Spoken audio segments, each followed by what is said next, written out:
Então, quando eu te avisar, você passa. Mas primeiro, eu preciso que você entenda o seguinte, tem uma legenda. Toda vez que a gente tiver um slide aqui com uma moldura, tá? Com uma moldura amarela, ele está se referindo a esses mapas. Quando ele tiver uma moldura preta, ele não está nesse mapa, tá? E quando ele tiver com uma moldura verde, ele está falando especificamente do Brasil na guerra, beleza? Quero começar pedindo para a gente refletir sobre essa frase. Quero que vocês tenham isso em mente, tá? A guerra é a continuação da política por outros meios. Vocês sabem que a gente entende a história a partir de um ponto de vista econômico, a partir de um ponto de vista cultural, a partir de um ponto de vista social e político. A guerra é um elemento político, só que em vez de ser na negociação, é na porrada. Beleza? Sempre tenham em mente que tudo que está acontecendo aqui é político, tá? Vamos lembrar quem são os atores do teatro europeu.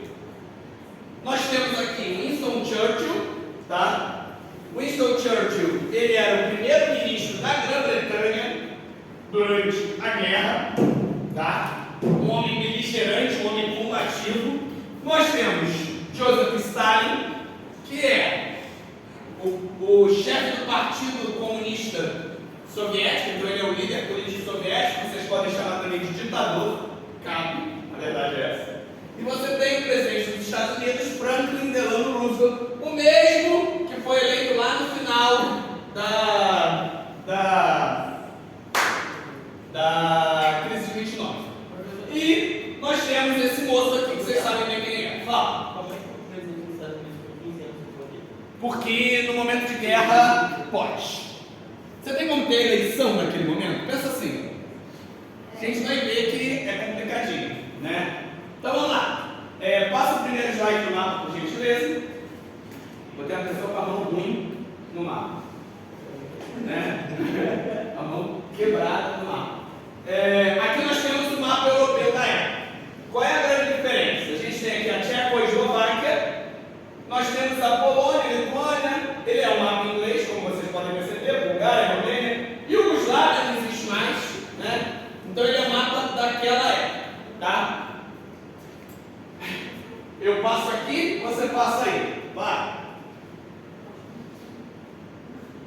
Viram lá, vocês ficam olhando para aquele mapa também. 1933, o Partido Nazista chega ao poder na Alemanha. As formas do Terceiro Reich, a gente explicou isso na última aula. E começa a reconstruir as Forças Armadas em violação direta ao Tratado de Versalhes, secretamente no início e em público a partir de 1935. As democracias ocidentais não fazem nada. Por quê? Por que eles não fazem nada? O que o nazismo falou que ia fazer? O nazismo não é um grupo anticomunista que dava porrada em comunista? Então, por que eles não vão fazer nada contra o nazismo? Porque eles acham que eles vão partir para cima da União Soviética. Inicialmente é esse o rolê, tá? Eu passo aqui, você passa aí. Vai. As tropas já estão marchando. Conectou aqui, não, né? Não é todo mundo. Março de 1936. Os alemães ocuparam a Renânia com tropas novamente violando o Tratado de Versalhes. Dá um toquezinho aí, por favor. Beleza. Volta só um instante para eu alinhar uma coisa. Isso. Vocês estão vendo essa área aqui, ó? Isso aqui pelo Tratado de Versalhes, no final da Primeira Guerra Mundial, tinha passado para a França. Então é isso que eles fazem primeiro. Eles começam tomando a Renânia. Agora você pode passar aí, para a gente ver a tomada da Renânia. Isso.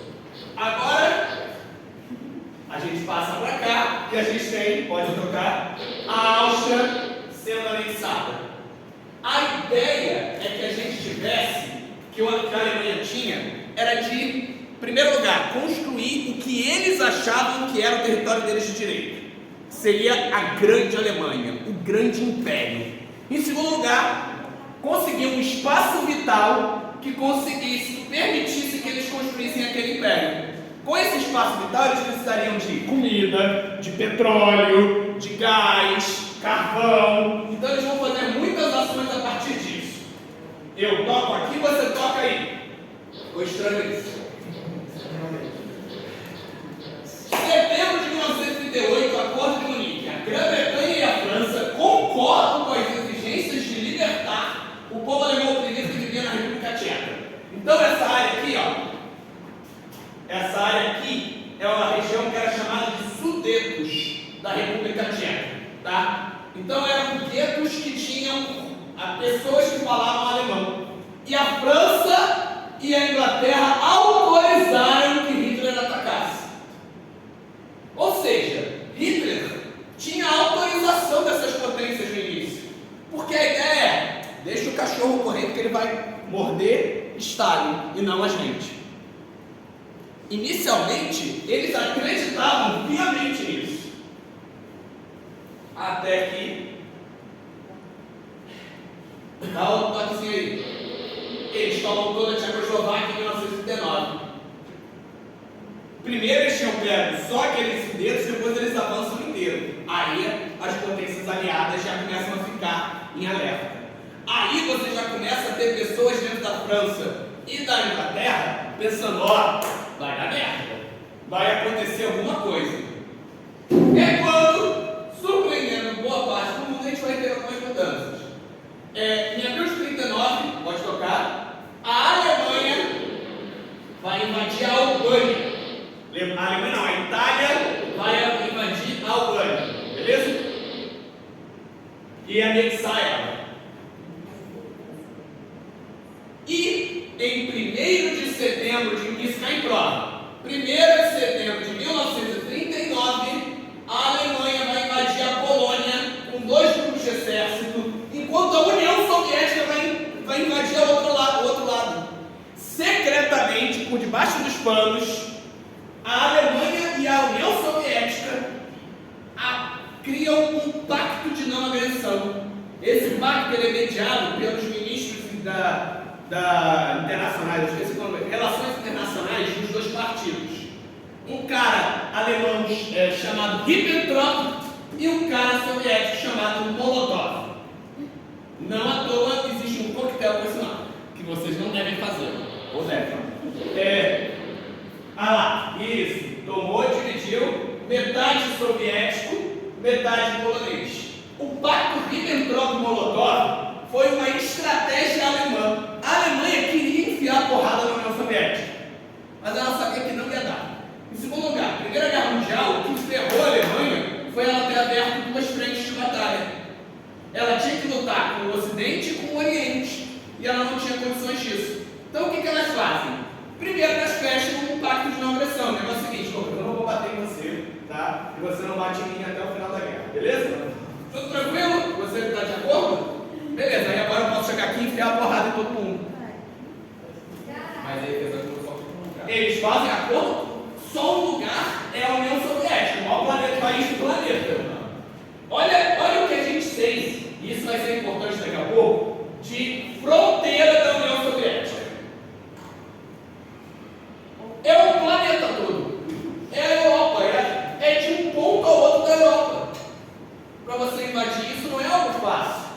E é aqui que as potências europeias ficam assustadas. Por quê? Porque eu estou criando um cachorro achando que ele vai morder o vizinho e eu vejo ele roçando na perna do vizinho e querendo cruzar. Não dá um... Caramba, o que a gente vai fazer aqui? Né? Não toque nada. É a partir da invasão da Polônia, em 1º de setembro de 1939, que se considera, para as potências ocidentais, inclusive o Brasil, o início da Segunda Guerra. Isso, pois, é após essa ação que as potências europeias declararam a guerra à Alemanha. Até esse primeiro momento, a gente ainda está nesse impasse. Agora começa a guerra para o Ocidente. Por que para o Ocidente, querido professor? Porque no Japão tem outra data, na União Soviética tem outra data. Os lugares vão chamar de início da guerra quando eles começam a bater. ou apanhar. Beleza? Então, para o mundo ocidental, é 1º de setembro de 39. Aí aqui a gente tem um cartazinho da guerra, daqui a pouco a gente trabalha os atores, e aquele moço, filha da puta TPM, né? Não toque em nada. Vamos para o Pacífico, tá? O Japão já tinha um comportamento imperialista. Quem gosta de anime aqui, levanta o braço. Chegou o momento da gente odiar japonês. Vem comigo. Tá? O Japão cometeu crimes na Segunda Guerra Mundial absurdos. E até hoje não pediu desculpa. Até hoje não indenizou ninguém. E quando eu digo crimes absurdos, eu estou falando de testagem humana e estupro coletivo. Tá? Não é boca aberta. Beleza? Eles começam o imperialismo deles atacando a China e a Coreia. Eles vão pegar um território ao leste da China e vão criar um governo fantoche, que vai ser o governo de Manchukuo ou Manchúria. Beleza? Esse território leste da China. Depois eles vão atacar as Coreias. E o que eles fazem nas Coreias é assustador. Recente, vocês sabem que a Coreia do Norte está lá com a bomba, querendo apertar o botão e os cacetes, certo? Recentemente, fizeram uma pesquisa na Coreia do Sul sobre uma possível guerra entre Coreia do Norte e Japão. E a pergunta é, vocês iam ficar do lado de quem? E os sul-coreanos falaram da Coreia do Norte. Porque ficar do lado dos japoneses eles não conseguem. A gente não tem uma mania bem errada, inclusive, de igualar todos os orientais como uma coisa só? Para um coreano é extremamente ofensivo você dizer que ele parece um japonês. Então, vamos ver por quê. O Japão já vinha assumindo uma postura imperialista em relação aos países do Extremo Oriente. Em 1910, invadiu e anexou a Coreia, impondo um regime de terror. Milhares de pessoas foram jogadas em campos de trabalho forçado. Escravidão em fábrica. O coreano era visto como um ser inferior e podia ser escravizado. Inclusive, retirado de sua terra, levado para o Japão para trabalhar até a morte. Tá? Onde trabalhava em condição danada dessa escravidão. Foi imposto também uma série de leis que visavam suprimir a cultura coreana. A língua coreana, por exemplo, foi banida. Não se podia falar. A literatura e canções nacionais foram proibidas. E eles criam as mulheres de conforto. O que eram mulheres de conforto? Eles pegavam jovens de 14 aos 19 anos, mulheres, e levavam para os locais onde havia soldados e criavam prostíbulos com escravidão sexual, onde essas mulheres atendiam em base de 50 homens por dia cada uma. Até hoje, o Japão nega tudo o que fez. Quem quiser, tem um manhwa, que é um mangá coreano, publicado no Brasil, chamado Grama, que é a história de uma dessas mulheres de conforto. Eu tenho, quem quiser ler, eu presto. Hoje, aqui a gente tem uma imagem rara de mulheres de conforto, tá? E hoje, existem grupos coreanos que tentam lutar contra e pedir que o Japão indenize vítimas desse rolê todo, e eles colocam estátuas de mulheres na frente de órgãos diplomáticos japoneses, tá? E o Japão nega e criminaliza quem faz isso dentro do território japonês. Por isso que não tem anime sobre isso, tá? Por isso que não tem anime sobre isso, tá? Em 1931 eles invadem a Manchúria, como eu falei, e criam aqui a região leste e criam um estado fantoche. Então a gente tem a Manchúria, Coreia e o Japão como uma coisa só. Tá vendo essa partezinha cá de cima, acima de Hokkaido? Sei música de Japão. Essa partezinha hoje é a União Soviética. Eles tinham conquistado esse território depois de 1905, quando acaba a Guerra Russo Soviética. Tá? Voltamos para o mapa. Tá? Dá um toquezinho. 27 de setembro de 1940, firmado o Pacto Tripartite. As potências do eixo passaram a existir formalmente. Quem são os vilões, bota vilões entre aspas, da Segunda Guerra Mundial? Quem são os adversários? Alemanha, Itália, Japão. Eles têm um tratado de aliança. porém eles não lutam juntos, eles não se comunicam, eles não são parceiros, eles são aliados. Ou eles são aliados e não são parceiros, enfim, vocês entenderam, beleza? Eles assinam esse acordo mutuamente em sua busca pela conquista de esferas de influência. A Hungria, a Romênia e a Bulgária vão entrar depois. Em parte forçosamente, em parte não. Lembra da aula sobre fascistas? Que eu falei que existiam ideias fascistas em vários países? Em alguns deles, quando você tem os nazistas entrando, os fascistas se crescem. Entendeu? E aí tem um governo colaboracionista. Tanto que hoje está acontecendo uma guerra onde você tem grupos fascistas ucranianos lutando contra grupos fascistas russos. Fascistas, de verdade. Tá? O grupo Wagner é um grupo fascista. E aí aqui a gente tem cartazinho japonês comemorando a união do Pacto Tripartite. E aqui a gente tem um cartaz italiano, beleza? Quem são as pessoas que vão lutar essa guerra? Vamos lá.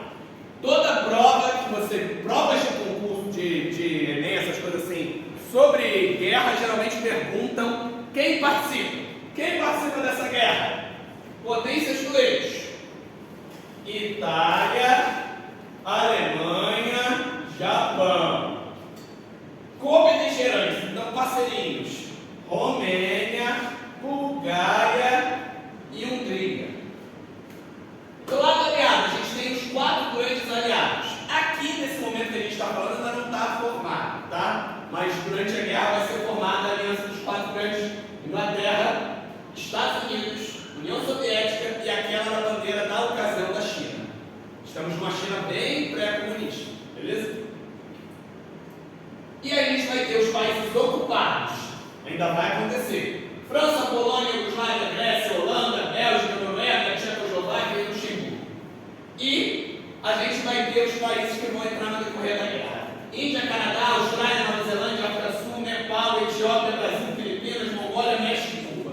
Alguns outros países vão estar participando, mas nada muito efetivo em termos de guerra. Porque você vai ter também eu tô neutro, mas eu ajudo você. Beleza? Esse rolê vai acontecer muito. Mapinha para a gente ver quem é quem na guerra. Quem está de verde escuro são os aliados e suas colônias. Por isso que é guerra mundial, gente. Tá? Porque vai ter conflito acontecendo em tudo quanto é lugar. Aliados que entram após Pearl Harbor. Ó, está em verde fosforescente. Potências do eixo e co-beligerantes. Potências neutras e suas colônias. Então está aqui Portugal e Espanha sem participar. Belezinha? Onde vai ter guerra então, professor? Europa, porradaria estancando, bonita. No mar, você vai ter a guerra submarina acontecendo durante todo o processo e a gente não vai conseguir entrar muito nela aqui. E você vai ter a guerra no Pacífico. Os atores vão ser basicamente Estados Unidos e Japão. Show? Alguém tem alguma dúvida, gente? Por que Portugal e Espanha não entraram? A Espanha e Portugal tinham governos fascistas, mas que estavam interessados em assuntos internos. Por exemplo, a Espanha tinha acabado de sair da Guerra Civil. E aí Portugal acaba ficando mais isolado, porque só chega-se a Portugal pela Espanha. Então eles são partidos mais simpáticos ao nazismo, mas que ficam assim: olha, não vamos meter não, vai lá. Entendendo? Show! Agora começa a ficar legal. Dá um toquezinho aí. A guerra vai começar. A guerra vai começar de verdade agora. E aí, a França se preocupa, tá? A guerra vai começar com a invasão da França. A França está com um cagaço. A França tinha tomado muita porrada na Alemanha. Vocês lembram que na Primeira Guerra Mundial a guerra foi de trincheira? Foi uma guerra estática, uma guerra que cavou um buraco no chão para dar tiro no outro e que demorou anos nesse conflito dentro do território francês. Então a França tinha muito medo de ser invadida. Então o que ela faz? Durante esse tempo, ela pega e cria uma muralha, uma série de fortificações, ali a gente tem uma foto. Eles faziam essas fortificações, gastavam dinheiro com isso e faziam montanhas por cima dela, era praticamente intransponível. Isso era chamado de linha Maginot, beleza? Então eles faziam isso com toda a fronteira com a Alemanha. Por aqui não vão invadir. E colocam os seus exércitos em frente ao território belga. Beleza? Tá vendo essa partezinha aqui de baixo que passa pela Suíça? Essa partezinha aqui de baixo, ela é uma floresta. A floresta das Ardenas. E aí eles pensam assim, eles não vão invadir por uma floresta, né? Então vamos nos concentrar aqui no norte. Show! É isso que vai acontecer, a guerra falsa. A Alemanha reuniu forças para invadir a França. A Alemanha veio, ó. E a França estabelecia ali atrás da linha Maginot. Show? Daqui bonito, gastou um dinheirão com isso. E aqui ela botou as tropas dela e da Inglaterra. Beleza? O que a Alemanha faz? Toquezinho, por gentileza. A Alemanha fala assim, não, vamos com calma. Primeiro eu vou chegar aqui e vou invadir a Dinamarca. Depois, pode dar um toquezinho aí, eu vou chegar e vou invadir. Esse mapa é muito maneiro. A Noruega. Com isso, ela garante petróleo, ela garante ferramentas. Quando ela invadia esses lugares, ela pegava o exército, ela pegava as armas, ela pegava os suprimentos, os uniformes, ela conseguia meios. Beleza? E aí ela se prepara melhor para ter esse ataque. Ela pega todo o minério de ferro dessa região, por exemplo. E aí a França ainda tinha uma ideia de guerra ligada à Primeira Guerra Mundial, que era uma ideia defensiva. Não é isso, uma ideia defensiva? Estou aqui, me preparei, vão vir me atacar. Estou aqui, me preparando. A Alemanha havia criado uma nova estratégia de guerra. Essa estratégia, isso cai em prova, é chamada de Blitzkrieg. Blitzkrieg é guerra relâmpago. Beleza? Ela é uma estratégia ultra rápida, porradaria estancando. Manda os aviões, bombardeia, manda uma tropa de panzers, que eram os tanques, varre tudo e aí depois vem a infantaria para matar quem sobra. Gente, eles tomam a França inteira em 40 dias. Aquilo que tinha durado 3 anos e não tinha sido resolvido na Primeira Guerra Mundial, acontece em 40 dias. É um avanço bizarro. Toquezinho aí, toquezinho cá. Batalha da França. Os alemães invadiram a Holanda e a Bélgica, contornando a linha Maginot. Só que isso era uma estratégia. O que eles fazem? Eles mandam um grupamento pequeno por cima. E aí, quando eles invadem a Holanda e a Bélgica, o que os britânicos e franceses fazem? Vamos lá combater eles. Só que isso, na verdade, era um golpe. Enquanto isso, a maior parte das forças alemãs vem por baixo, varrendo pela floresta. É uma floresta densa, mas é uma floresta de árvores fracas. Não é uma árvore, não é um jeito de varrer. É umas arvorezinhas. E eles descem com os panzers, derrubando as árvores e invadindo. Eles fazem um movimento de pinça. Enquanto uma tropa vai por cima, a outra tropa vai por baixo, esmaga os belgas, os ingleses e os franceses e empurra eles para uma praia, para uma pequena praia no norte da França. Tá? Já viu Dunkirk? É Dunkirk, você viu? É Dunkirk. Dunkirk. Aqui. O grupo A do exército alemão, contendo a maioria das unidades francesas, ataca através da floresta das Ardennes, isola 2 exércitos franceses e o resto das forças francesas na praia. E aí, a Alemanha não faz nada, deixa eles lá para morrer de fome. E eles ficam literalmente numa praia, sendo bombardeada todo dia, esperando para morrer. O primeiro-ministro da Inglaterra, Churchill, que é uma cobra, é um filho da puta, mas para um momento de guerra é a pessoa certa. Ele vai até o E é isso que você viu daqui. O filme é muito maneiro, por sinal, é do Nolan. Aí ele vai para o plenário e ele convoca a população. Vem os navios de gente comum. Tu tem o teu navio lá para passear no fim de semana, lancha para pegar mulher, tu vai lá pegar soldado. Porque é o momento de união da nação. A Alemanha queria tomar a França o mais rápido possível para poder se concentrar na União Soviética depois, né? Toquezinho aí, toquezinho cá. 22 de julho, termina a Batalha da França.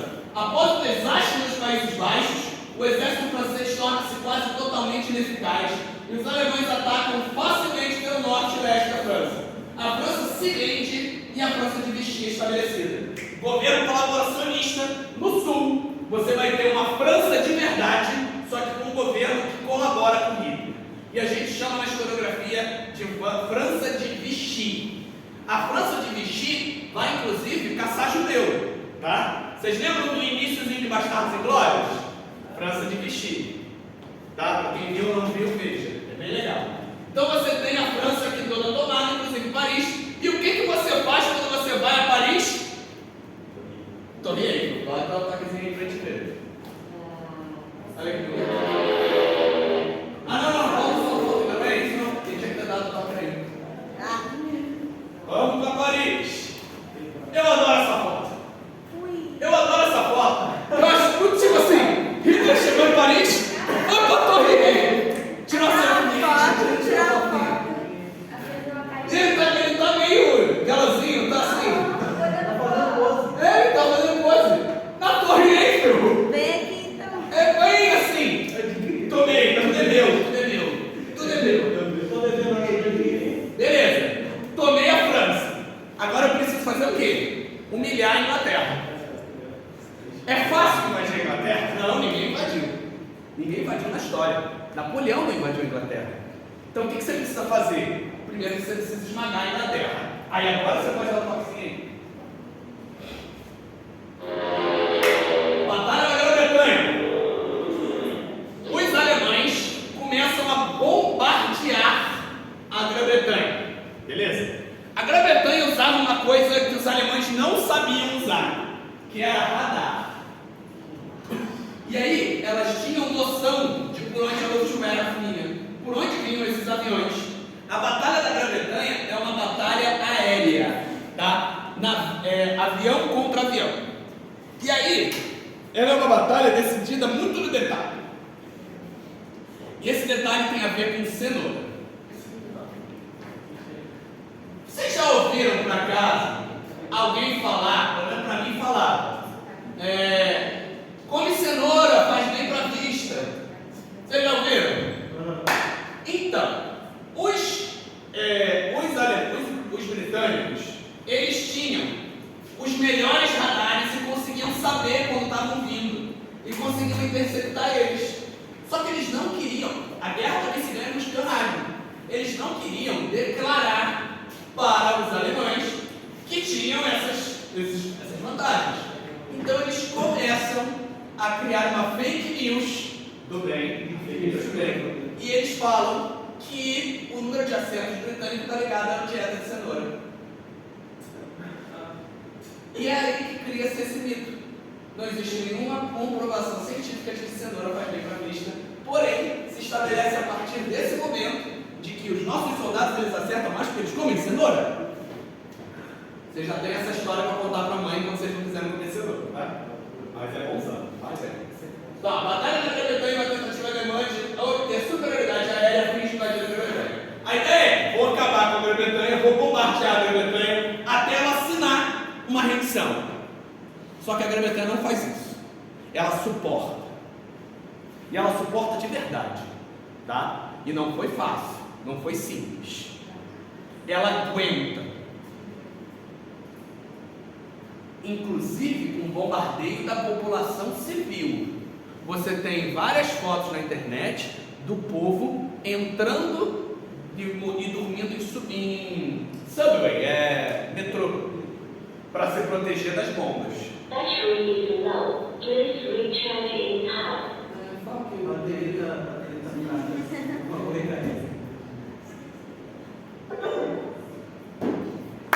Beleza.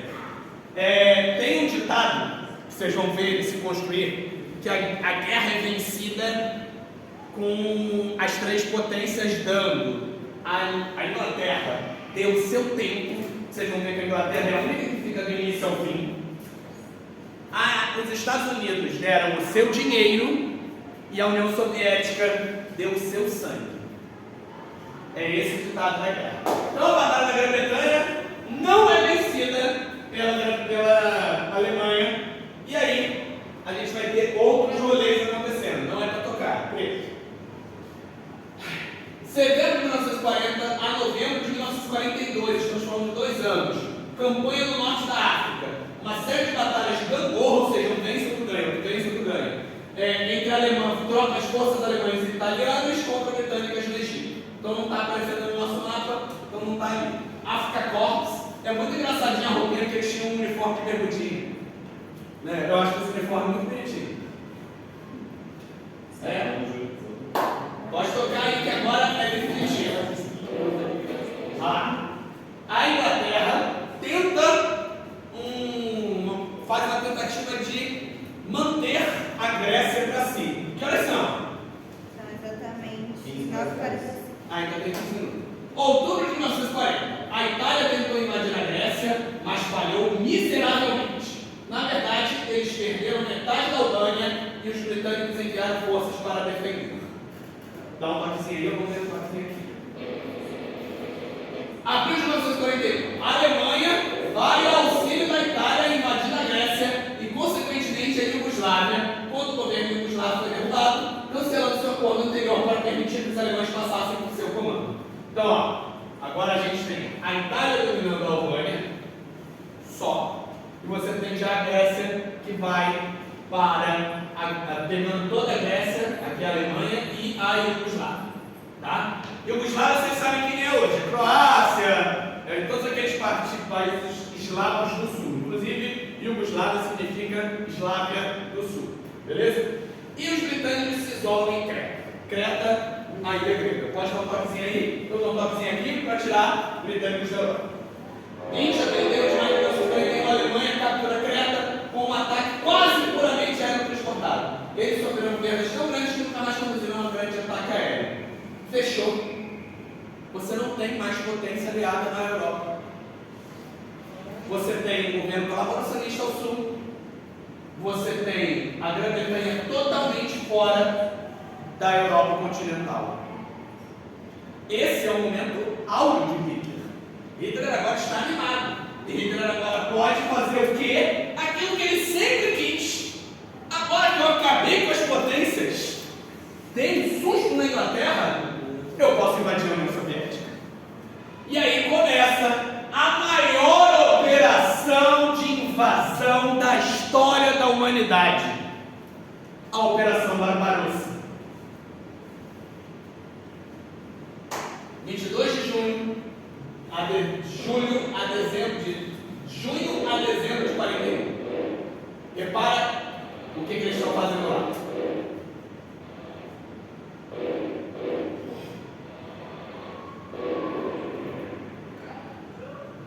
Estamos falando da Blitzkrieg. Você tem 4 grupos de exército. Um que vai para o norte, um que tenta pegar. Esse grupo que vai para o norte, ele vai sitiar Leningrado, tá? Leningrado está aqui sitiado. Ele vai ficar sob cerco, é o maior cerco também da história da humanidade, que Leningrado consegue resistir. E você vai ter um grupo que vai tentar pegar Moscou, e esse outro grupo aqui, que vai até a Ucrânia. Existe um ditado também que diz que a Ucrânia é o cesto de pão da Europa. Porque é na Ucrânia que estão os maiores celeiros, onde tem a produção de comida da Europa. Tá? Então, para a Alemanha, estrategicamente era muito importante tomar a Ucrânia. E aí você pensa em toda a articulação que está sendo feita. Os soviéticos, nesse primeiro momento, são pegos de surpresa, porque eles tinham um tratado de não agressão. Imagina, a gente fechou um tratado que nem me bater, porra, o que é isso? Tá certo esse rolê? A gente pode deixar isso acontecer? E a União Soviética invade. Tanto que os cartazes soviéticos são sempre de surpresa. surpresa. Tem um cartaz que eu procurei dessa vez e não achei, que é um lobo com pele de cordeiro, sabe? Aí o lobo é a União Soviética, não, o lobo é o nazismo com pele de cordeiro por cima, porque eles se fingem, né? E aí atacam pesadamente a União Soviética, mas não chegam em Moscou. O Exército Vermelho resiste. E aí a gente vai ver o que ele vai fazer. E agora nós vamos para ele, o Brasil na guerra. Como funcionam as tropas brasileiras nesse momento? Nesse momento o Brasil está num governo ditatorial liderado por Getúlio Vargas, chamado Estado Novo. Como pessoa inteligente que era, Getúlio Vargas estava tentando lucrar para o país com o rolê. O que ele estava tentando fazer? Estava tentando convencer essas potências da importância do Brasil. Eu falei para vocês que uma das guerras que estava acontecendo era a Guerra do Atlântico com o submarino, não era? Qual é a maior costa do Atlântico? Brasil. Qual é o maior ponto mais próximo da África do Atlântico? O Brasil. Então eles chegam aqui e começam a flertar com o Brasil. E o Brasil flerta. O que você vai me dar? Você vai me dar alguma coisa? Quando você me der alguma coisa, a gente vai negociar. Então vamos lá. Embora o Brasil estivesse, na época, em uma ditadura liderada por Getúlio Vargas, havia um interesse estratégico em se alinhar às potências aliadas, especialmente devido à aproximação dos Estados Unidos com os demais países americanos. Quando começa a guerra, os Estados Unidos vão fazer alianças. Estrategicamente, a posição do Brasil era útil para os aliados para manter a vigilância sobre o Oceano Atlântico, cometendo assim os submarinos do eixo, servindo como trampolim para favorecer o envio de suprimentos da guerra na África. Então o Brasil fala assim: beleza, eu não vou entrar na guerra, mas eu vou aqui fechar esse acordo com você, a gente vai negociar isso aqui. Os Estados Unidos montam uma base do Rio Grande do Norte, que é importantíssimo para todos nós, que foi através dessa base que a Coca-Cola chegou no Brasil. Muito obrigado. Graças à guerra, nós tomamos Coca-Cola gelada. Delícia. E aí, o que a Alemanha faz? Brasil, brasileiros federais putas, se vocês vão fazer acordo com os Estados Unidos, eu vou detonar os seus navios. A Alemanha começa a torpedear navio brasileiro, navio brasileiro, navio brasileiro. E aí a imprensa começa a falar: ah é? Vai deixar barato o Brasil? Se fosse eu não deixava. Dá na cara dele, Brasil. Então a imprensa meio que estava pressionada. E ao mesmo tempo estava debochada. E aí o Brasil fala o quê? Vou entrar na guerra então. E aí o Brasil, despreparado, uma população inculta, uma população desdentada, uma população sem dinheiro. O Brasil fala, a imprensa fala o quê? Ah é?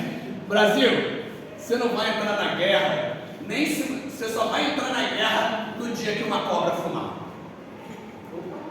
Isso é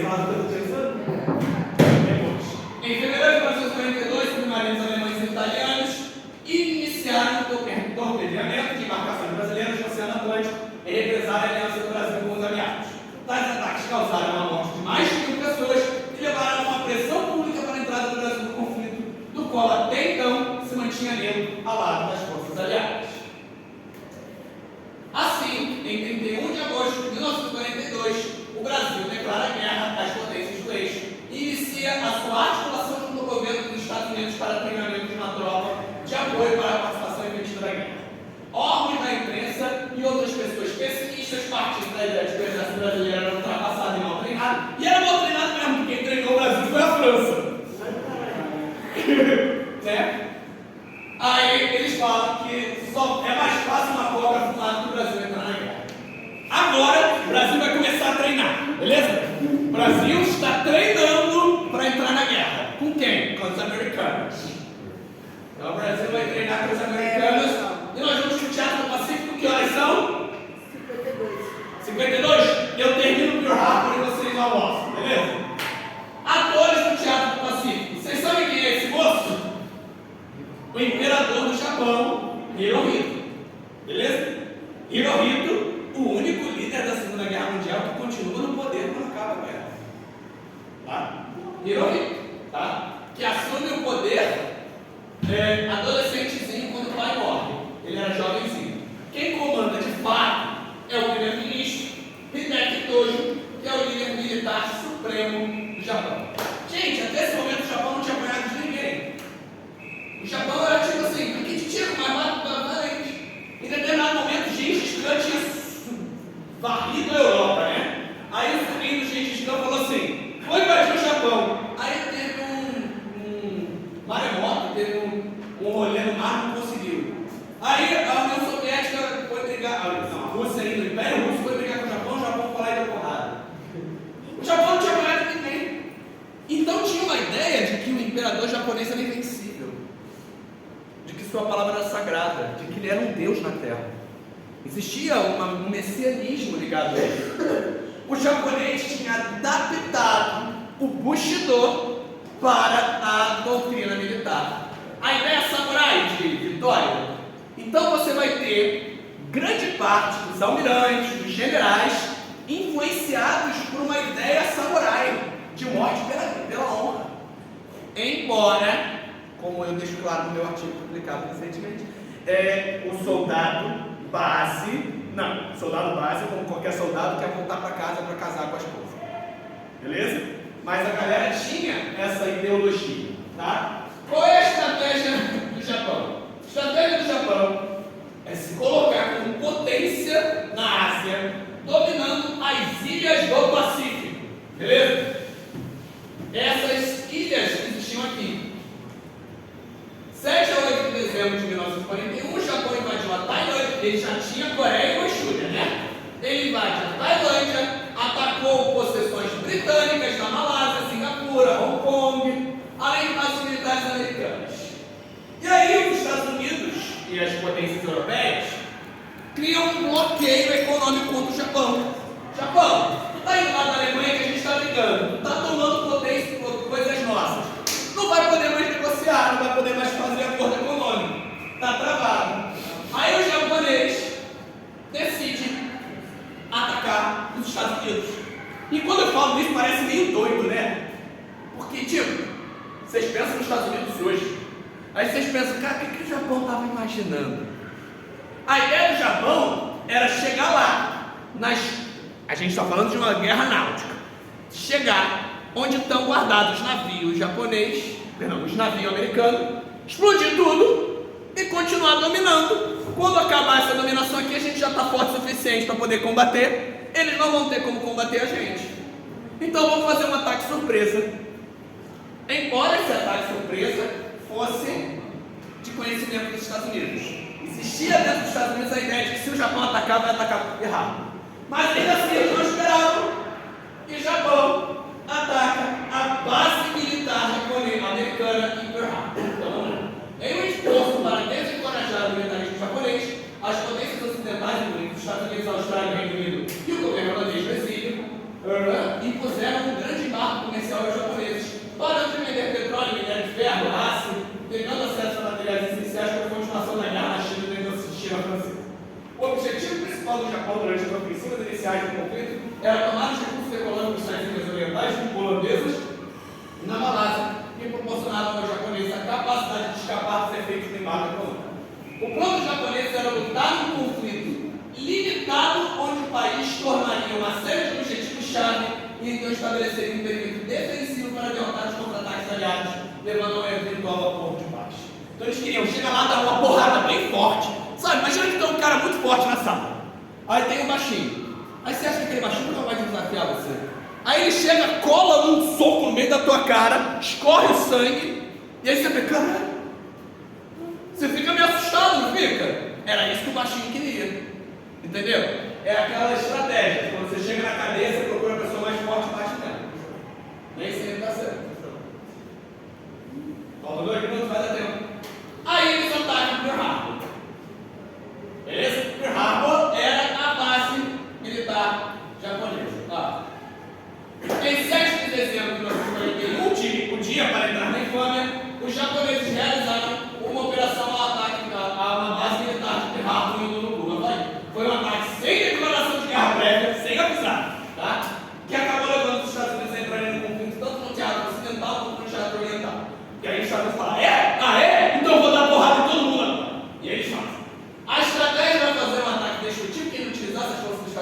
forma permitida no Japão agirem com liberdade no Pacífico. A estratégia era fazer um ataque destrutivo que não utilizasse as forças estadunidenses de forma a permitirem o Japão agirem com liberdade no Pacífico. Beleza? Então eles vão, atacam, isso aqui eu não precisaria. Eles atacam a base lá no Teatro Pacífico, tá? Depois eu entro no 2. A gente acabou em guerra. Bom almoço. O cabelo para essa aula de hoje. Mentira, não tem não. Vamos lá, gente. A entrada dos Estados Unidos na guerra está ligado ao Pearl Harbor. Pearl Harbor é uma estratégia japonesa para poder acalmar o leão. Só que eles não conseguem derrotar todos os navios americanos. E aí, os Estados Unidos começam o contra-ataque, tá? Existe uma frase, eu não coloquei aqui, mas ela é bem interessante. Um senador americano, ele fala, olha o que ele fala: quando acabarmos com eles, o idioma japonês só será falado no inferno. É essa a frase. E lembrando que vocês sabem como a Segunda Guerra Mundial acaba, né? Então, tem um contexto. Vamos lá. Aquela gaguejada básica, né? Os Estados Unidos, então, começam a sua participação na guerra pelo ataque do Little, em 18 de abril de 1942. O que os Estados Unidos faz? Ele se aproveita de bases chinesas para poder bombardear o território japonês.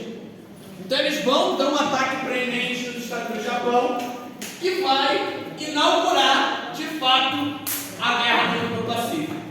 A Guerra no Pacífico se dará através de uma disputa pelas ilhas do Pacífico, tá? Ou seja, os Estados Unidos tentando conquistar territórios que haviam sido conquistados pelo Japão. Então vai ser uma guerra submarina, náutica, em disputa por ilhas, beleza? Cujos atores vão ser basicamente Estados Unidos e Japão, beleza? As outras potências não vão entrar, no finalzinho quase entra, mas não, tá? Então, depois do Dolittle, o resultado da batalha foi decisiva para os Estados Unidos. Não, perdão, tem que voltar aqui para ler, rapidinho. Vamos lá. O ataque foi desde o começo. O ataque do Dolittle. Os estadunidenses fazem um ataque ao solo japonês em resposta ao Pearl Harbor. Ocorre um bombardeamento pesado de fábricas e instalações militares em Tóquio e Nagoya. O ataque foi um esforço simbólico para demonstrar a indignação. Os japoneses, apesar das poucas baixas, encararam o ataque como uma ofensa. O resultado da batalha foi decisivo para os Estados Unidos, lembrando como o mais importante confronto naval da Segunda Guerra. Não, isso aqui está errado. Isso daqui não é aqui agora mesmo. Agora sim, estava faltando a parte de cima. Vamos lá, Batalha de Midway. Batalha de Midway, uma das principais batalhas do Pacífico. Vocês estão vendo isso aqui? São duas ilhas que não tem nada. Nada no meio do Pacífico. Aí o que os Estados Unidos fizeram lá? Pista de pouso e uma base militar. Para quê? Para que você tenha chance de chegar em outros lugares. Ou seja, estrategicamente é importante, porque um dos problemas dessa guerra que vai acontecer nesse local é a questão de abastecimento do seu avião. Como é que você vai abastecer o seu avião? Então, você precisa de portas-aviões, que é o contrato que mostra que os Vingadores não voam. Você precisa levar aquele porta-aviões, onde você vai conseguir abastecer e vai levar ele para outro lugar. Você vai precisar de pistas de pouso para poder abastecer. Então a Batalha de Midway foi uma tentativa de resposta japonesa. Então vamos lá. Entre 4 e 7 de julho de 1942, Batalha de Midway, os japoneses tentam responder e derrotar de forma definitiva os Estados Unidos através de um ataque surpresa ao atol de Midway, próximo de Havaí. O plano japonês era atrair os portas-aviões remanescentes dos Estados Unidos para uma armadilha. E aí, eles ficam querendo atacar aquele local. Os Estados Unidos imaginavam que ia ter um ataque. Eles só não sabiam se ia ser em Midway ou se ia ser em outros lugares. O que os Estados Unidos fazem? eles mandam uma mensagem sem criptografia, tá? Falando assim, e era mentira, tá? Estamos com pouca água. Basicamente isso, igual aconteceu aqui, que vocês vieram sem antes. Eles fizeram isso, e aí, logo depois, eles conseguiram receptar uma comunicação interna dos japoneses, dizendo, algo está com pouca água. Aí os Estados Unidos sacaram, vai ser aqui então, né, safados? E se prepararam. E eles se prepararam para mim. Contudo, a espionagem estadunidense descobriu antecipadamente o ataque e se preparou para ele, inclusive recuperando navios que estavam fora de combate.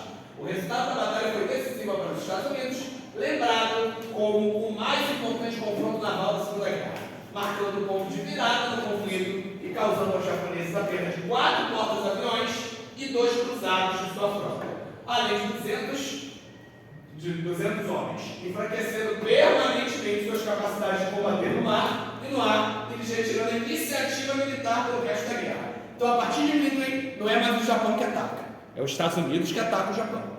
Beleza? Então, a gente vai ter esse estabelecimento que eu falei de disputa pelas ilhas do Pacífico. Show? Tá todo mundo aqui comigo? Beleza. Voltamos para a Europa, norte da África e Itália. Voltamos para a Europa não, né? Voltamos para a mapa. E aí, o que eles querem? Eles precisam, as potências aliadas, aqui tem uma bandeirinha aliada, tá? As potências aliadas precisam entrar na Europa. A Segunda Guerra Mundial no rolê europeu é o quê? Tirar Hitler do poder, não é? Então, se isso aqui é o jogo War, ganha quem derrubar Hitler? Posso dizer isso? Gente, quem ganhou a guerra? Estados Unidos, isso? Estados Unidos primeiro, por quê? Porque depois veio a Guerra Fria. No cinema, não parece que foram os Estados Unidos? Sempre. Sempre, né? Vamos responder isso até o final, beleza? Então eles precisam, de alguma maneira, chegar na Europa. Show! Aqui, quando você tem a invasão da União Soviética, você já tem a União Soviética entrando para o lado aliado. Então hoje, no teatro europeu, você tem só uma frente de combate. Alemão batendo em soviético. E o soviético, ó, pode ficar assim não, pressionando para que você tenha uma nova frente de combate. Então como é que a Grã-Bretanha vai agir? Tentando invadir o norte da África. Dá um toquezinho aí. 8 de novembro de 1942, Operação Tocha. Sabe? Olha lá. Bombardeia e invade pela África. Tá? Sabendo que ainda não são fortes o suficiente para um ataque direto à Europa, mas percebendo que devem atacar em algum lugar, os chefes do Estado-Maior, combinados com os aliados, decidiram atacar o norte da África para ajudar o 8º Exército Britânico a destruir as forças alemãs e italianas que estavam lutando nos arredores do Egito. Em 3 dias de pouso, os aliados desembarcaram no Marrocos e na Argélia, derrotando rapidamente as forças de Vichy lá. Vichy, governo colaboracionista francês. Beleza? Então eles tomam o norte da África. Toquezinho aí. Foi? Agora a gente vai ter, ali no norte da África, um rolê chatinho, tá? Por quê? Porque você vai ter primeiro uma disputinha para você determinar de verdade a dominação da África, tá? Depois que isso acontecer, você vai ter as potências aliadas invadindo a Itália pelo norte da África, tá? Então eu vou ler e a gente vai dar aquela passadinha. Os aliados avançaram em direção à Tunísia para tomar portos críticos de abastecimento. Lembrando que a guerra é uma disputa por comida e alimento para você manter essa guerra, tá? No entanto, os alemães enviaram tropas para a Tunísia, da Itália, Sicília e formaram o 5º Exército Panzer. Panzer é tanque em alemão, tá?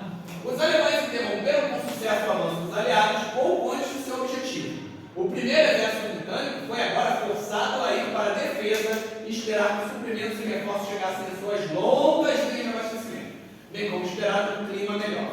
O corpo de exército francês e americano ocupou posições ao sul do principal corpo britânico no início de fevereiro, o exército Panzer Afrika Rommel.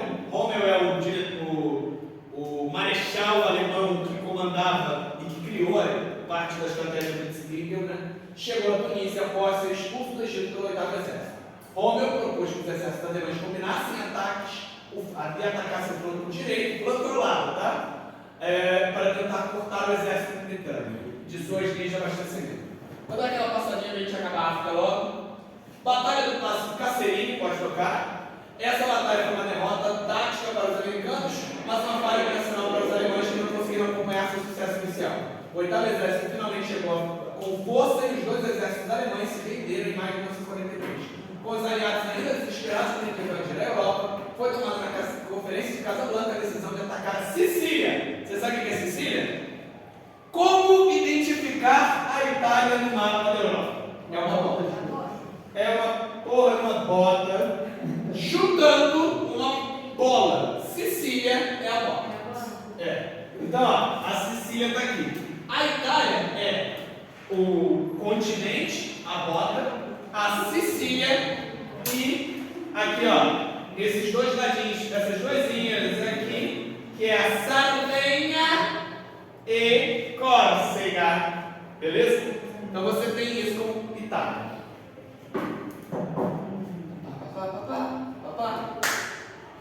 Em julho, pode tocar. Em julho de 43, o 15º Grupo do Exército, com o 7º Exército dos Estados Unidos, aí ele tem quem sempre está comandando, tá? O general Patton e o general Montgomery, tá? Invadem a Sicília. E o 8º Exército Britânico, o regimento de paraquedas, começa uma divisão transportada britânica. Pode estar tocando, toca. Pra gente ver a Sicília. Vamos lá, olhando para a Sicília.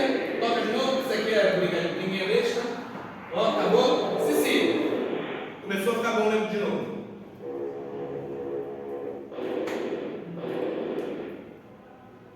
Beleza. Então eles começam a invadir a Itália. Gente, vocês já foram à Itália? Não, né? A Itália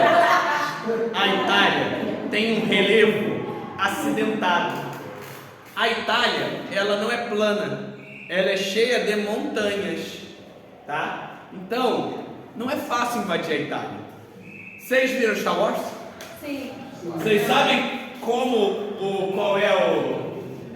é que lá o Darth Vader, o Anakin é derrotado? Na lava, que o Obi-Wan fala: acabou, Anakin, eu estou em terreno alto. E aí o Anakin tenta, ele corta os braços do amigo e deixa ele morrer. Não é isso? Ou seja, se eu estou aqui na alto dessa montanha, é muito mais fácil eu defender esse posto e impedir que você passe do que você invadir. Eu e mais 5 pessoas podemos evitar que a escola inteira passe por aqui, porque é muito privilegiado para dar esses tiros, para acertar. É muito mais fácil você manter esse ponto.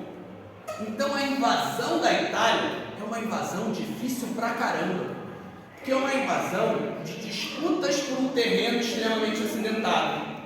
E a Itália não vai dar bobeira e vai fazer linhas que vão segurar os europeus. Na verdade, os italianos vão morrer rapidinho, mas vamos lá. Dá um toquezinho aí. 10 de julho, 17 de agosto de 1943, a Sicília foi conquistada. O 7º Exército dos Estados Unidos atacou o lado oeste da ilha, protegendo o flanco do 8º Exército Britânico, que atacou o lado leste. Então eles fazem um movimento em pinça, conseguem pegar a Sicília. É agora que começa o contra-ataque. Agora você tem aliados na Europa. Tá? Vamos de novo. Toca de novo aí. 3 de setembro de 1943. O exército britânico invade o ponte, a ponta do pé da Itália, como uma distração. O 5º Exército dos Estados Unidos, liderado pelo Clark, então faz o principal ataque anfíbio dos aliados, Operação Avalanche, em Salerno, em 9 de setembro, enquanto a primeira divisão aérea transportada britânica conduz um ataque anfíbio de apoio no calcanhar da Itália. Salerno foi uma operação muito difícil para os aliados, mas a fraca coordenação alemã resultou em uma invasão bem sucedida. Pouco antes da invasão de Salerno, a Itália se rendeu aos aliados. Rapidinho, vencemos a Itália. Fácil, né? A Itália é uma babaca aqui nesse rolê. A Itália se rende aos aliados. Isso foi anunciado durante a invasão para criar confusão para os alemães. Os alemães, entretanto, haviam antecipado essa capitulação e desarmaram rapidamente as forças italianas. A Itália falou assim: vou me render! A Alemanha então vai para puta que pariu, porque eu vou comandar essa porra. A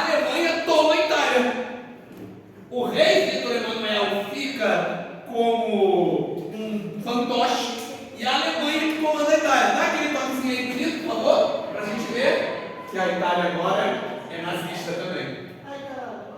Mussolini se exila em Milão. Daqui a pouco a gente volta a falar dele. Esse cara não fala. Tá?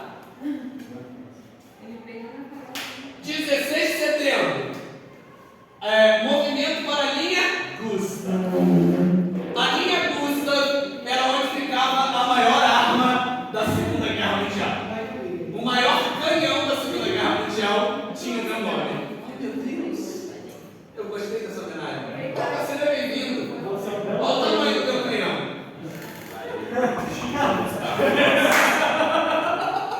Que chega agora, por favor.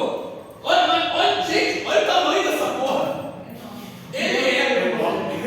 Você escuta isso? Olha o tamanho da pessoa. Olha o tamanho da pessoa. E olha o tamanho da criança. A linha Gustav, ela era essa primeira linha que a gente tem aqui.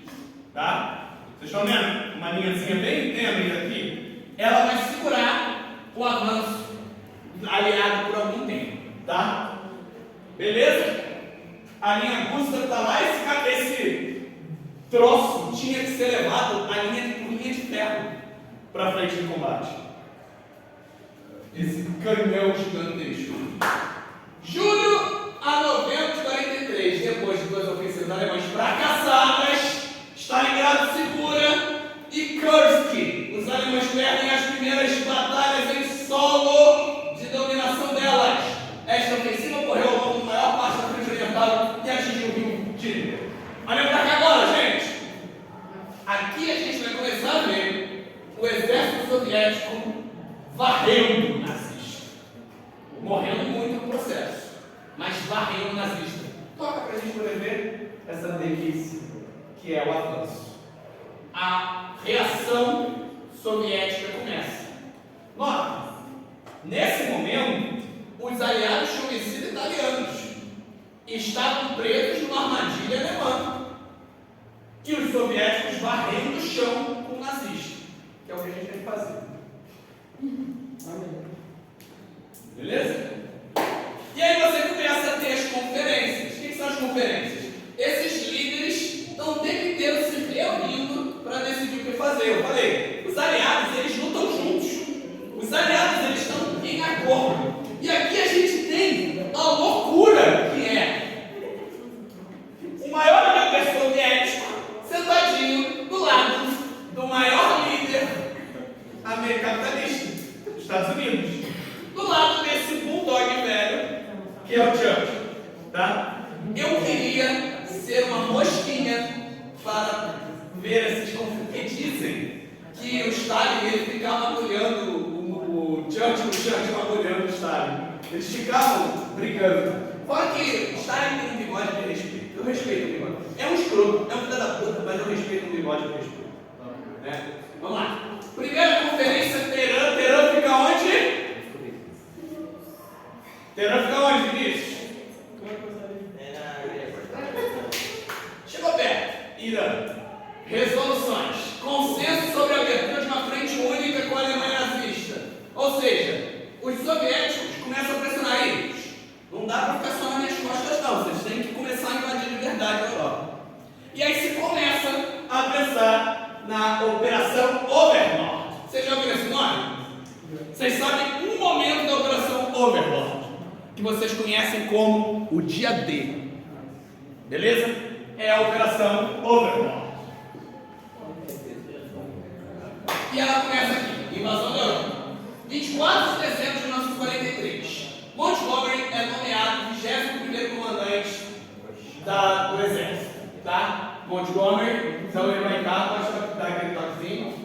E vamos começar a operação de invasão. Olha para mim aqui, gente. Olha para mim aqui.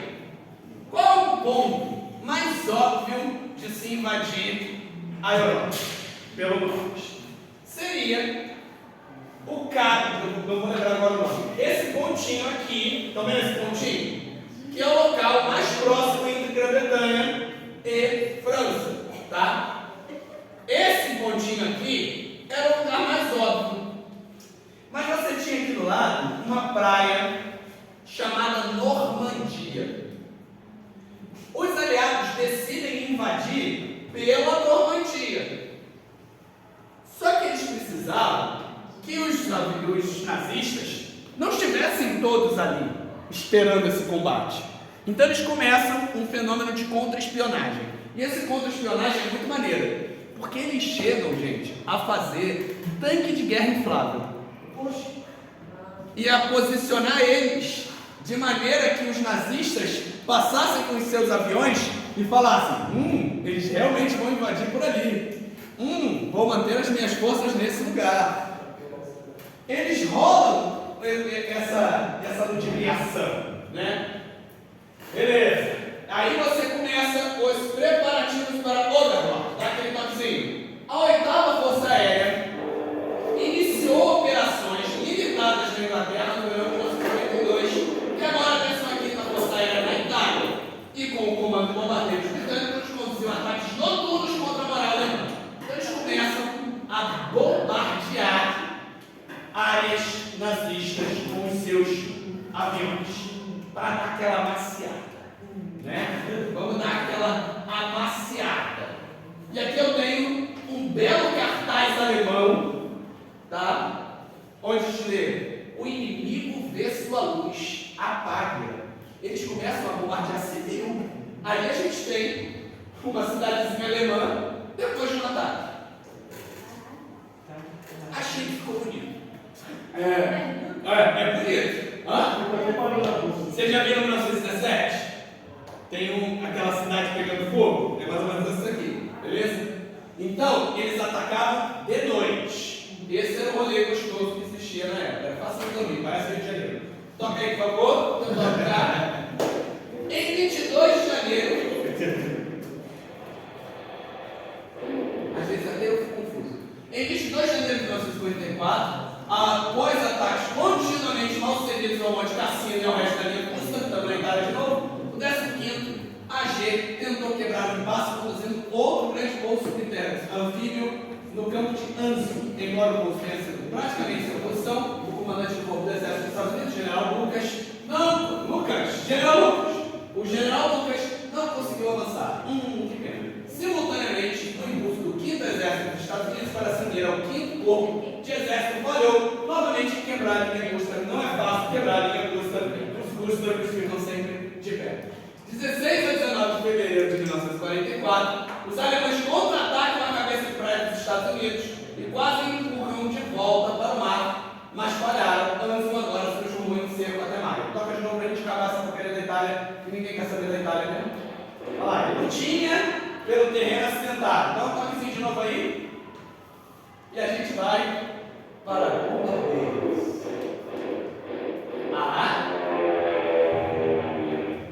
19 e 25 de fevereiro de 44, ofensiva de bombardeiros, a orientação dos Estados Unidos sobre a destruição da indústria aeronáutica alemã. As causas de sucesso dos ataques resultaram em ser chamado a Grande Semana após esse fato. Toquezinho de novo. Os aviões de combate dos Estados Unidos agora eram capazes de escutar os bombardeiros até seus alvos e voltar unidos aos tanques de lançamento. Eles, os bombardeiros fortemente defendidos, destruíram tantos caças alemães que a superioridade aérea foi assegurada para a próxima invasão. Overlord. Ou seja, eu ataquei para maciar alemão, mas também para destruir toda a aeronáutica e garantir que eu conseguisse ter apoio tático para os meus aviões durante a operação do dia D. Beleza? Eles vão meter, vocês vão ver, paraquedistas por trás das linhas de combate, invadir com anfíbio e bombardear a praia, sem que eles percebessem. 4 de janeiro abre a ofensiva soviética Primavera liberta Leningrado de seu cerco depois de avanços. Então vamos lá, toca. Mais avanço soviético. 11 de maio a julho de 1944. Na tentativa de atrair unidades alemãs para o teatro italiano, a 15ª conduziu operações em Diadema. Diadema agora tem São Paulo, em Diadema, e finalmente quebrou a linha Gustav. O 5º Exército uniu-se ao 4º Corpo do Exército de Anzio e entrou em Roma em 4 de junho, 2 dias antes de Overlord. Então, 5º Exército, todo mundo declara isso. 5º Exército estadunidense. Isso vai ser importante daqui a pouco. Deixa eu fazer uma observação aqui. Existe a ideia de que quem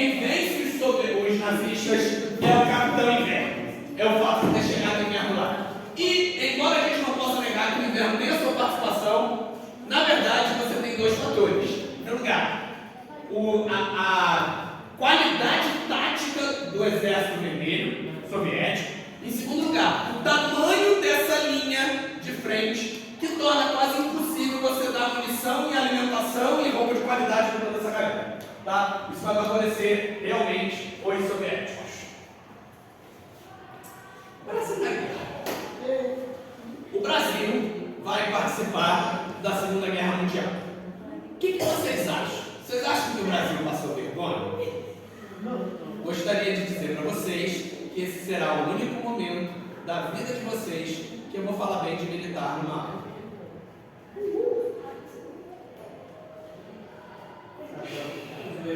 É lindo, é lindo, é lindo. Eu gosto de tapa na cara, por isso que eu gosto. Lembra que eles falaram que só se uma cobra fumasse, o Brasil vai para a guerra? O Brasil vai para a guerra e ele adota o símbolo da cobra fumando como símbolo da FEB, Força Expedicionária Brasileira. Aí aqui a gente tem uma tradução do Walt Disney da cobra fumando. E a cobra fumou de verdade. Eu acho muito lindo. Isso é muito brasileiro. Brasileiro é um bicho naturalmente filha da puta. Esse corno que mal tem dente direito, ele me pega na bomba e escreve: a cobra está fumando. Né? Ele está muito feliz, ele está dando na cara de todo mundo que não acreditou. Né? Em julho de 1944, os primeiros cooperativos brasileiros chegam até a Itália. As tropas brasileiras vão se incorporar ao 5º Exército Estadunidense e vão atuar no teatro de guerra italiano. O brasileiro não está na Itália, beleza? Basicamente é isso. Eles se incorporam então no 5º Exército Italiano, tá? É o 5º Exército. Querem alguma coisa, gente? Beleza. Tá. É o 5º Exército Americano, tá? Então toda vez que agora a gente olhar no mapa, aquele 5zinho, o Brasil está ali. Show! Você vai ter tropas brasileiras disputando então aquele terreno acidentado. Não é fácil, a gente não vai entrar em meandros. Se vocês quiserem, eu passo um vídeo para vocês sobre isso, tá? Eles vão lutar especificamente, primeiramente, na conquista do Monte Castelo. Monte Castelo era uma região montanhosa, de difícil tomada, e o Brasil ganha na unha. O Brasil não tinha a melhor tropa do mundo, mas ele era uma tropa aguerrida, sabe? E era Brasil. Então depois que eles tomam Monte Castelo, eles tomam uma outra cidade, eles fazem pagode à noite, eles pegam as panelas do lugar e faz pagode. Faz filho pra cacete na Itália, sai um monte de namorado, um monte de gente casando com italiano, um monte de italiano deixando mulher grávida lá e voltando pra cá. Então isso acontece muito, beleza? E também temos um grupo, um agrupamento aéreo, que faz mais bonito ainda, tá? Então é o Senta-Pua, beleza? Em 18 de dezembro de 1943, o primeiro grupo de avião de caça inicia a participação dos pilotos brasileiros. O grupo é constituído inicialmente de 4 esquadrilhas, participavam de missões no Vale do Pó, envolvendo ataque a pontes, depósitos e munição em veículos de transporte. E vou falar para vocês, o índice de acerto brasileiro era maior do que o dos Estados Unidos. Por quê? Sabe videogame? Quando você vai morrendo na mesma fase e vai pegando a manha? Suponhamos, eu estou dando números genéricos, tá? Não é a realidade. Suponhamos que os Estados Unidos tivessem 50 pessoas para pilotar aquele avião. Aí você hoje, você só ia de novo depois que 49 pessoas fossem, certo? Então você tinha muito tempo de descanso. Agora suponhamos que o brasileiro tinha 10. Era um rolê assim. Aí é 1, daqui é 9, você vai de novo. E meu filho, o índice de voo, o número de tempo de voo brasileiro era maior do que a média do americano. Então o brasileiro pega manha. Porque a gente não está numa época onde o computador fala. Você está numa época onde você vai, eu acho que eu vou soltar aqui. É tipo soltar peido, sabe? Você peido assim na cara do colega? Sim. Você tem que saber o momento certo. Vocês nunca fizeram?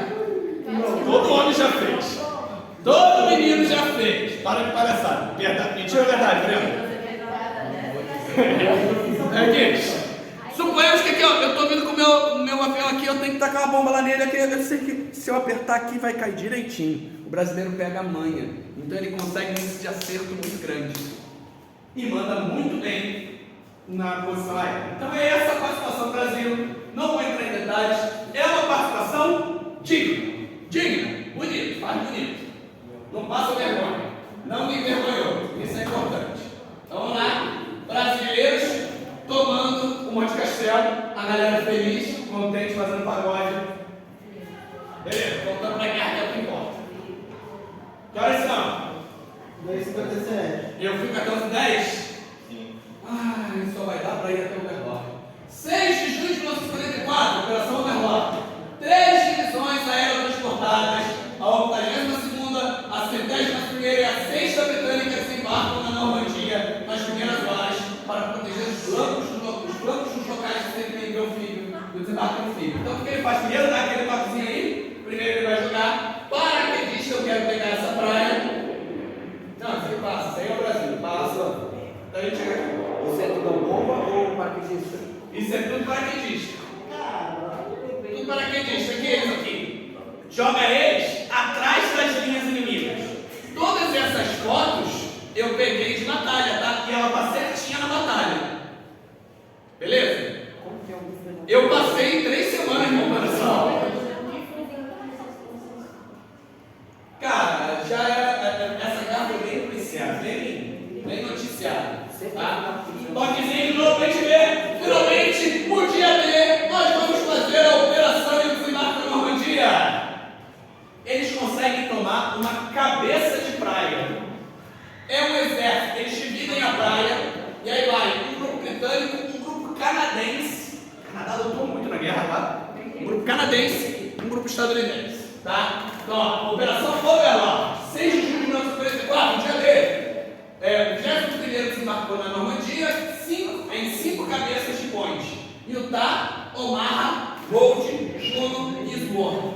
As forças aéreas aliadas conseguiram com sucesso ataques que desaceleraram e até impediram que reforços alemães chegassem à cabeça de praia. Morreu gente pra caralho, mas eles conseguem essa cabeça de praia. E é daqui que você vai ter um processo de libertação da França. Ou seja, a partir de agora, você tem um contra-ataque real. E você vai ter o exército soviético fazendo isso e o exército americano e britânico fazendo isso. Você vai ter forças canadenses, australianas, brasileiras, você vai ter uma galera aí boa. Aqui eu tinha um pedaço de resgate soldado Ryan, não vou passar aqui no lugar dele. Teatro do Pacífico. A partir de 1944, particularmente a aviação militar dos Estados Unidos começa uma campanha de bombardeiros pesados contra várias cidades japonesas, destruindo boa parte do seu complexo industrial e causando enorme devastação. Cada ilha tomada mais próxima do arquipélago japonês significava maior eficiência dos ataques aéreos que iam destruindo a infraestrutura civil e econômica do país. Então eu conquistava uma ilha, eu conseguia atacar melhor o Japão, beleza? E ali a gente tem uma mãe e um filho carbonizado depois do ataque, e aqui a gente tem a cidade de Tóquio pegando fogo. Voltamos. Junho a outubro de 1944, após a queda de Roma, o 15º foi capaz de empurrar os alemães para o norte da Península Itálica. Eles rapidamente quebram a linha gótica alemã, mas não podem avançar muito, e as forças opostas se estabeleceram em uma linha estática para o inverno. Passa. Larga esse celular. Passa de novo.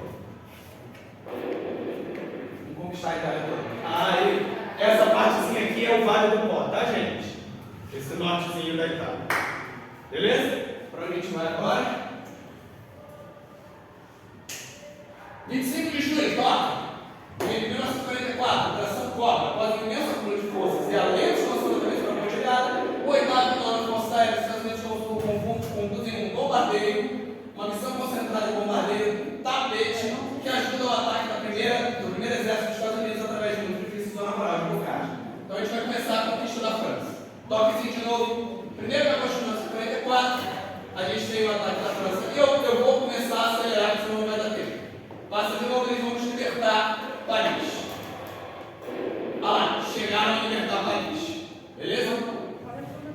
vai ser libertada em 25 de agosto. 15 de agosto de 44, Operação Dragão. Toca de novo. O 7º Exército dos Estados Unidos embarcou no sul da França em apoio ao ataque da Normandia. Toca de novo. Junho a agosto de 44, os soviéticos esmagam o grupo central do exército alemão e chegam aos arredores de Varsóvia. Já saem do próprio território, reconquistam toda a União Soviética, já estão na Polônia dando tapa na cara de fascista.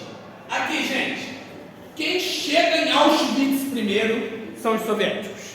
Quem começa a descobrir campo de concentração e ver o que estava sendo feito são os soviéticos. E eles comunicam a potência central.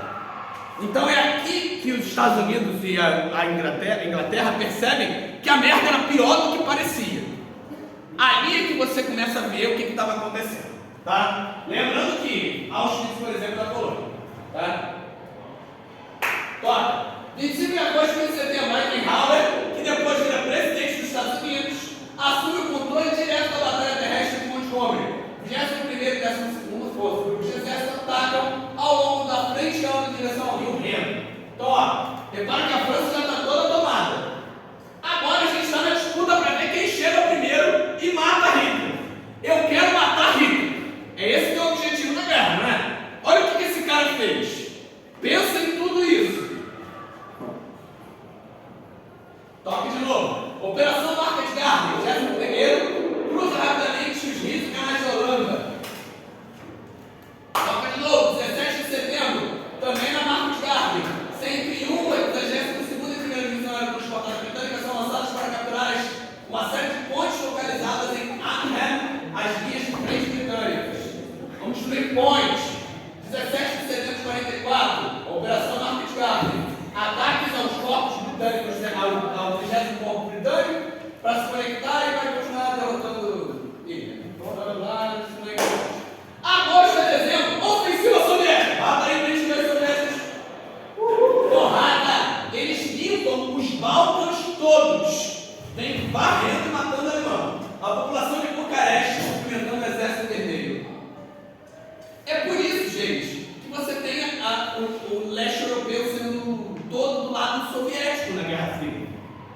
Porque quem liberta eles são os soviéticos. Então você tem uma ideia de libertação, tá? Pode tocar de novo, ser só a destruição.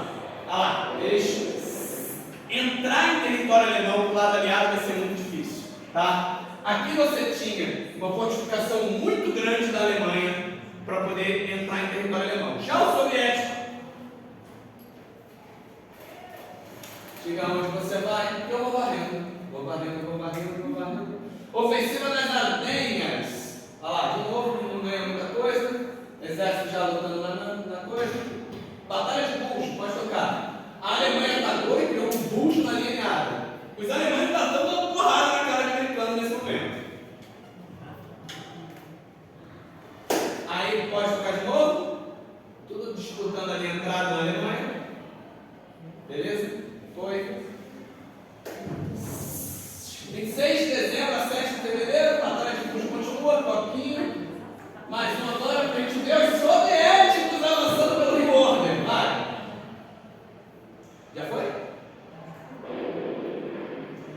Não, você está atrasado. Vai. Agora sim. Os soviéticos já dentro do território alemão e os Estados Unidos não conseguem entrar. Vamos pegar no Pacífico, 19 de fevereiro a 26 de março, Batalha de Iwo Jima, tem filme. É a ilha mais próxima do território japonês. E também é onde tiraram essa foto, você já deve ter visto. Né? Essa foto é importante. 22 de fevereiro a março, campanha da Renânia. Todos os grupos de exército avançaram para o Rio Reno. E aí eles conseguem finalmente entrar no território alemão. Vai. Foi? Agora tem americano e tem britânico em território alemão. Toca de novo, o terceiro exército dos Estados Unidos, conduzem travessias fluviais no Rio. Toca de novo, 7 de maio, ataque à ocupação da Alemanha, o 8º grupo, o exército B lá. Estamos quase chegando em Berlim. Quem chega em Berlim ganha.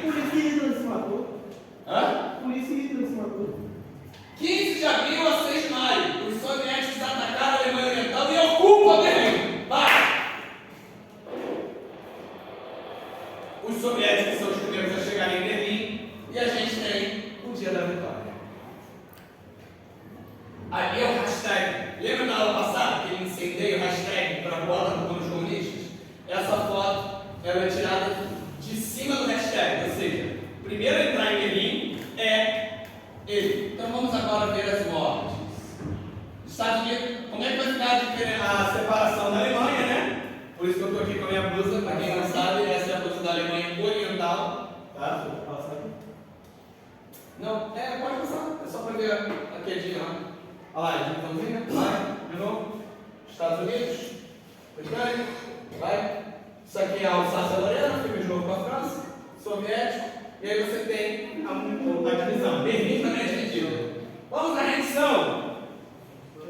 Hitler vai se matar, a gente vai falar disso daqui a pouco. Quem vai se vender, em nome da Alemanha, vai ser esse camarada ali, ó, da Estados Campos Bueno, que o Goebbels também se mata. 7 mais de 45, quanto tempo eu tenho? Também consultou no dia da Constituição da Alemanha Federal. Então vamos ver gente morta. Mussolini tenta fugir para a Suíça, é encontrado por grupos antifascistas que pegam ele, matam, executam na mesma hora, enfia a porrada e pendura a cabeça abaixo. Beleza?